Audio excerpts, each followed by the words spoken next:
Apapun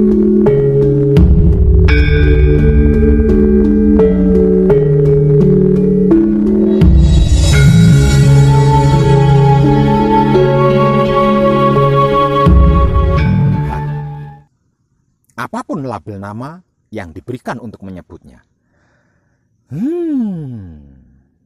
Tentang Tuhan, sepertinya tidak akan pernah ada habisnya jika kita membicarakan Tuhan.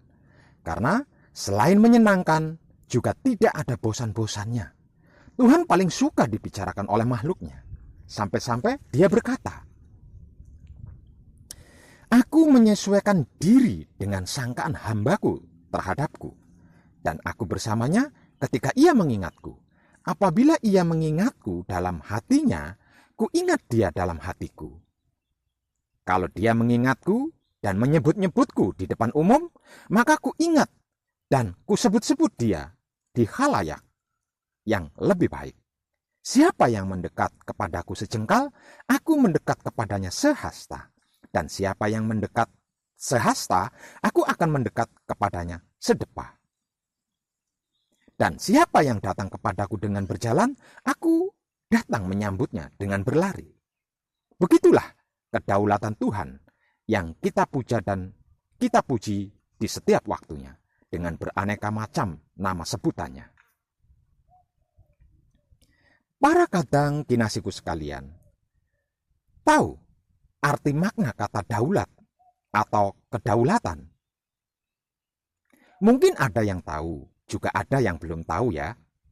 Dan ini arti makna daulat untuk yang belum tahu. Kalau untuk yang sudah tahu, semoga tidak menyimpang dari kedaulatan Tuhan. Daulat adalah kekuasaan tertinggi atau pemerintahan tertinggi.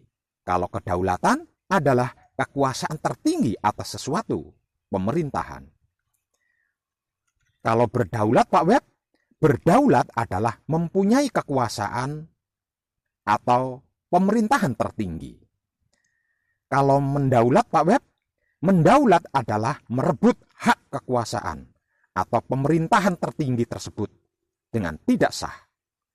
Kalau pendaulat, Pak Web, pendaulat adalah perebutan atau perampasan hak kekuasaan atau pemerintahan tertinggi tersebut. Kalau kedaulatan, Pak Web, kan tadi sudah saya jelaskan.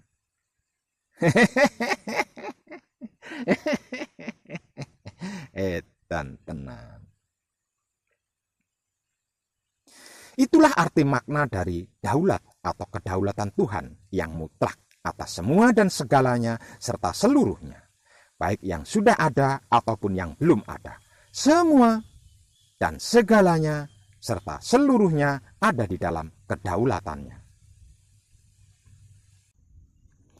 Namun Tuhan tidak menyatakan kedaulatannya kepada apapun yang belum sadar. Karena jika belum sadar, sudah tentu tidak punya kesadaran. Dan kalau tidak punya kesadaran, sudah pasti tidak akan bisa menyadari kedaulatan Tuhan. Nah, kalau tidak bisa menyadari kedaulatan Tuhan, mana mungkin bisa mematuhi dan menjalankannya. Itu sebab Tuhan tidak menyatakan kedaulatannya kepada apapun yang belum mau sadar. Dari sini nyata bahwa kemauan untuk tahu hal ini merupakan suatu reaksi atau suatu respon yang wajar dari makhluk Tuhan terhadap kedaulatan Tuhannya. Tuhan adalah yang berdaulat. Kalau Tuhan berdaulat, maka kita yang merasa bertuhan dan menyebutnya Tuhan harus menaklukkan diri kita kepada kedaulatan Tuhan. Bukankah begitu, para kadang kinasiku sekalian? Dan kita mengatakan mau taat kepada kedaulatan Tuhan, bukan hanya sebagai suatu ide dan berhenti di dalam kalimat kata-kata. Ini terkandung suatu prinsip keputusan yang sangat penting mengenai 3 hal, yaitu kemauan, pengetahuan, dan kelakuan. Saya lakukan dulu baru tahu, atau tahu dulu baru lakukan. Hal ini yang selalu menjadi debat dan diskusi dalam filsafat. khususnya dalam filsafat Tionghoa yang memiliki dua aliran. Yang satu mengatakan jalan lebih gampang daripada tahu. Aliran yang satunya lagi mengatakan tidak, tahu lebih gampang daripada jalan. Filsafat Barat sangat mementingkan teori, sedangkan filsafat Timur mementingkan praktek. Orang Timur kebanyakan tidak belajar musik, tetapi menjadi bintang penyanyi yang langsung tayang di televisi.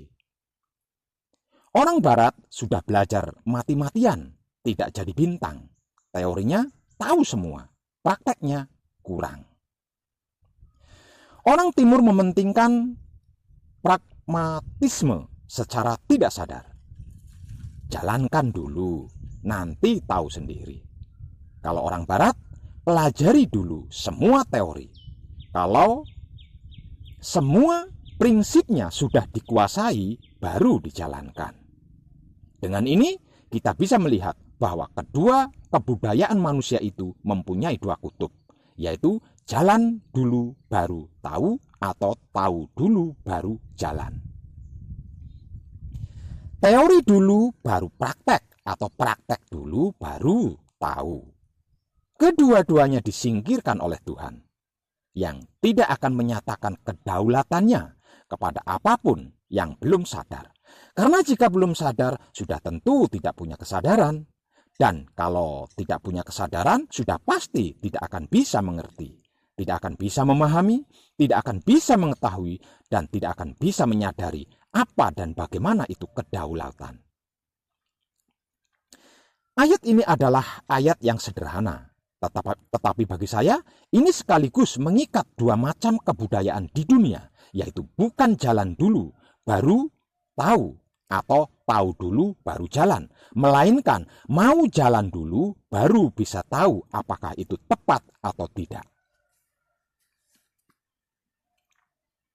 Jadi, kemauan mendahului pengetahuan dan kelakuan ini adalah prinsip kehidupan semesta alam yang disimpulkan oleh hidup, yang jauh lebih tinggi daripada kebijaksanaan kebudayaan, baik dalam agama maupun dalam filsafat. Para kadang kinasiku sekalian, ini faktor penentunya. Barang siapa mau melakukan, maka dia akan tahu. Itu pasti. Ini prinsip kehidupan semesta alam yang disimpulkan oleh hidup yang jauh lebih tinggi daripada kebijaksanaan kebudayaan, baik di dalam agama maupun di dalam filsafat. Jadi tidak mungkin tidak diberkati. Di sini kamu bersedia. Kamu mau melakukan. Pasti akan mengetahui apakah yang menjadi panggilan khusus untuk aku juga kamu, kalau engkau mau menjalankan. Bila dirumuskan dengan kalimat yang lebih sederhana atau gampang, penyerahan adalah langkah utama untuk mengenali dan melakukan kedaulatan Tuhan. Untuk lebih klik lagi klimaknya, berbahan apa yang sudah terurai tadi, sekarang saya mau menggabungkan beberapa istilah dalam salah satu kategori yang sering saya gunakan ketika menyampaikan informasi terkait zat Maha Suci hidup, yaitu mempraktekkan wahyu panca gaib dengan menggunakan sifat dan sikapnya wahyu panca gaib itu sendiri, yaitu wahyu panca laku atau iman, laku murni menuju suci, dan kekudangane Romo. Aspek-aspek ini jikalau dijadikan dalam satu kategori, maka berarti maksud meletakkan kebebasan diri di bawah kedaulatan Tuhan. Apa dan bagaimana serta seperti apa itu wahyu panca gaib? Apa dan bagaimana serta seperti apa itu wahyu panca laku atau iman? Apa dan bagaimana? Apa dan bagaimana serta seperti apa itu laku murni menuju suci? Apa dan bagaimana serta seperti apa itu kekudangane Romo? Tak lain dan tak bukan adalah meletakkan kebebasan diri kita di hadapan kedaulatan Tuhan, atau rela menyerahkan diri di bawah kekuasaan pemimpin tertinggi Tuhan, mengakui dengan sesadar-sadarnya ketuhanan Tuhan. Hanya dengan ini, Tuhan akan menyatakan kedaulatannya secara keseluruhan, sehingga semuanya, segalanya, seluruhnya menjadi jelas dan pasti. Pertanyaannya sekarang, adakah manusia hidup yang pasti mengetahui kehendak Tuhan? Ada atau tidak? Orang yang kurang jelas tentang kehendak Tuhan, tetapi sedang berjalan di dalam kehendak Tuhan. Adakah orang yang katanya jelas tentang kehendak Tuhan, tetapi yang dikerjakannya melawan kehendak Tuhan? Ada? Mari kita perhatikan bersama. Jangan terlalu gampang percaya kepada mereka yang selalu mengatakan dirinya sudah jelas mengetahui kehendak Tuhan. Orang yang terus menyebut dengan mulutnya, saya jelas tentang kehendak Tuhan, malah sering tidak terlalu jelas. Orang yang betul-betul mau menjalankan kehendak Tuhan tidak sembarangan menyebut dan mengatakan istilah ini. Karena kata-kata ini terlalu besar. Suatu istilah yang begitu berat. Sehingga orang yang hidup di dalam kedaulatan Tuhan tidak sembarang menyebut nama Tuhan dan kehendaknya. Coba saja telisik di dalam kitab yang disucikan oleh manusia. Di bagian ketika Tuhan berfirman tentang kehendaknya.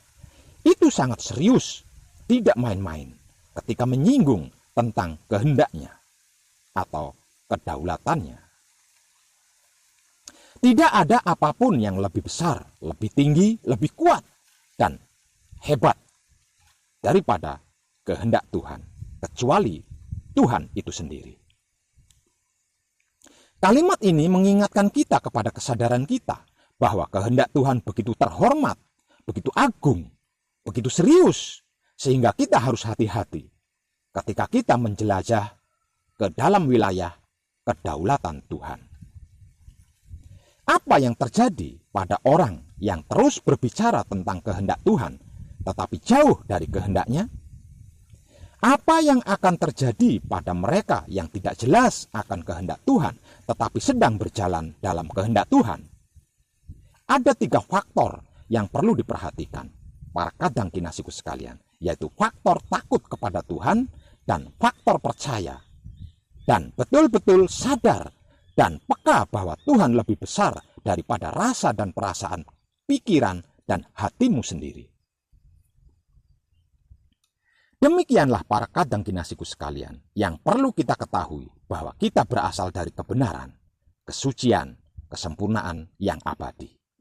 Demikian pula kita harus menenangkan hati kita di hadapan Tuhan ketika dituduh olehnya. Dituduh oleh siapa, Pak Web? Oleh hati kita sendiri. Tuhan adalah lebih besar daripada hati kita, serta mengetahui segala sesuatunya.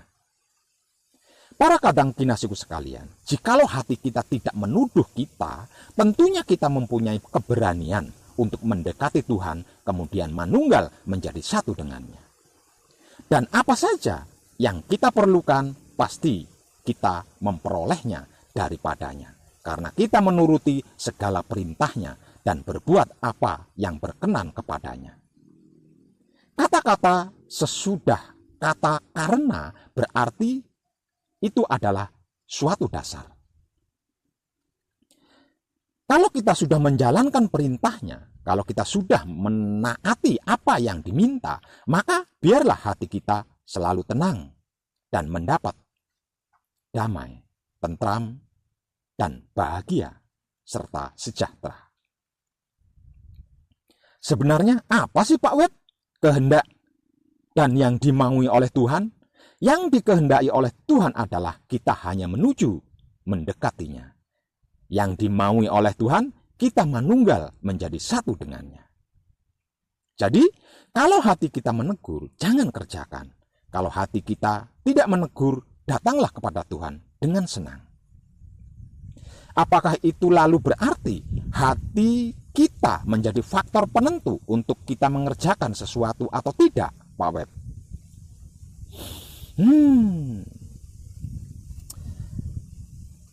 Kadangku, kalimat yang paling penting di sini adalah bahwa Tuhan lebih besar daripada hati. Urip lungguh ing rasa, kuasane obah. Hidup duduk dirasa, kuasanya bergerak. Rasa dan perasaan itu ada dan bermuara atau berpusat di hati. Maka perhatikanlah itu setiap tarikan napasmu, agar bisa menyadari geraknya dari balik hati. Nah, kalau ada orang mengatakan, saya tahu ini kehendak Tuhan karena hati saya tidak menegur, orang itu mungkin berada dalam bahaya besar. Karena dia belum menetapkan keputusan bahwa Tuhan lebih besar daripada hatinya. Dan disinilah yang terjadi pada kasus tadi. Orang mengatakan ini kehendak Tuhan, tetapi dia menyeleweng jauh dari kehendak Tuhan. Sedangkan orang yang betul-betul mau menjalankan kehendak Tuhan, tetapi kurang jelas apakah itu kehendak Tuhan atau bukan, berarti dia sudah merasa Tuhan lebih tinggi daripada hati. Tetapi hatinya masih belum kuat karena ia kurang mahir dalam pergaulan dan kurang berkomunikasi dengan Tuhan. Panjenengan mengerti, paham, dan tahu kemana arah pembicaraan saya? Kalau belum klik, silahkan simak ulang video ini hingga beberapa kali. Tuhan memberkati panjenengan dengan keberkahan yang sempurna. Tercerahkanlah panjenengan semuanya. Dan salam setuhan, penuh cinta kasih sayang dari dalam lubuk hati saya, Wong Edan Bagu, yang paling dalam. Selamat, selamat, selamat, rahayu, rahayu, rahayu, damai, damai, tentram. Saya Wong Edan Bagu ngaturaken sugeng rahayu, lir ing sambikala pamanggih yuwana, pinayungan mring ingkang maha suci, Basuki Yuwono Teguh Rahayu Slamet. Berkah selalu untuk semuanya tanpa terkecuali, terutama para sedulur, khususnya para kadang konto dan kanti anom, serta sepuh saya yang senantiasa direstui yang dat maha suci hidup. Om. Santi, santi, santi. Om. Wassalamualaikum warahmatullahi wabarakatuh.